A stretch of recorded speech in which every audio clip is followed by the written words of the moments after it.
m'appelle Pauline, j'ai 27 ans, j'habite en Suisse et j'ai une maladie rare, une dystonie musculaire déformante évolutive et tout blabla.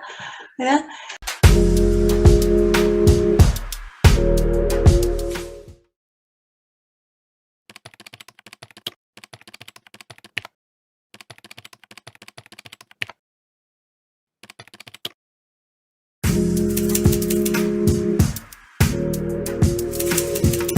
Ouais, ben, pour aider des personnes comme moi, même situation qui vivent des choses un peu difficiles. Anne, la maman de Pauline. J'ai également 2 autres enfants, un garçon de 30 ans et une jumelle de Pauline de 27 ans.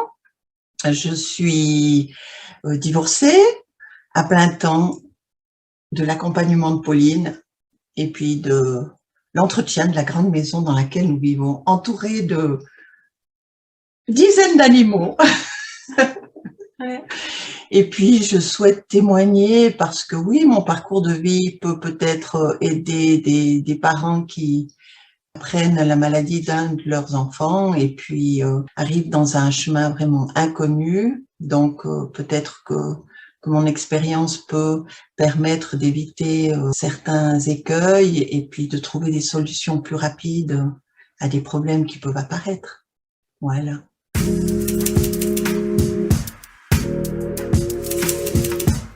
Une maladie qui touche les muscles, c'est une maladie neurologique. C'est un, je sais pas si c'est génétique ou pas. Ça peut être génétique, mais moi on n'a pas trouvé. Pour moi, du coup, on ne sait pas si c'est génétique ou pas. Et ça se traduit par des mouvements volontaires et puis beaucoup de mouvements involontaires, oui. Oui, puis avec le stress, ça accentue beaucoup. Avec on n'attend pas, c'est beaucoup plus, du coup, c'est difficile quand on a du monde et tout. On regarde les autres et puis ça évolue, du coup, au début, c'est un petit peu, et ça accentue, du coup, ça va de plus en plus. Comme elle l'a dit, c'est une maladie évolutive. Chez elle, ça a débuté par son pied droit. Et puis, au fur et à mesure des années, ces mouvements involontaires se sont propagés en montant et en croisant. Ça veut dire sa jambe droite, ensuite sa main gauche. Et puis après, c'est monté sur sa colonne vertébrale où elle a une scoliose. Ensuite, la nuque où elle a eu beaucoup de mouvements involontaires avec sa nuque qui partait en arrière, ce qui a bien sûr amené une difficulté à marcher. Le stade le plus avancé de la maladie, Pauline s'est retrouvée en chaise roulante pour tous les déplacements à l'extérieur. À la maison, elle a toujours réussi, en se tenant un peu aux parois ou comme ça, à se déplacer seule.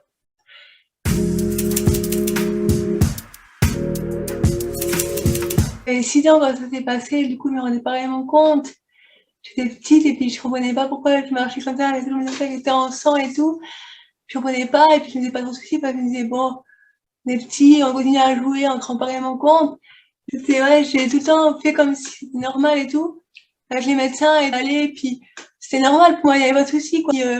Ma maman, elle s'est toujours, il m'aidait, c'est le matin, elle vient, elle a toujours acheté un vieux mobile, on a acheté un cadeau pour me dire bravo et tout, du coup, c'était cool, c'était un peu récompense et tout, du coup, j'ai fait ça comme une corvée ou comme ouais.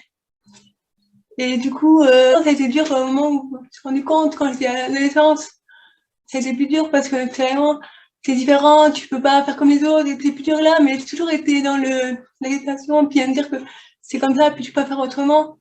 C'est plus facile que plus dur, voilà, j'ai vraiment des jours où c'est dur parce que c'est un truc en plus qui s'accumule. Mais sinon, c'était, ouais, c'était normal, quoi. Alors c'est vrai qu'au début de l'apparition de la maladie, on n'a pas eu tout de suite un diagnostic. La pédiatre qui suivait Pauline s'est trouvée assez vite un peu perdue avec ce qu'elle voyait sur Pauline. Donc elle nous a envoyés assez rapidement dans un hôpital universitaire où là les investigations ont débuté. Et puis, je crois qu'il a fallu à peu près 2 ans pour arriver à mettre vraiment le nom de dystonie musculaire sur la maladie.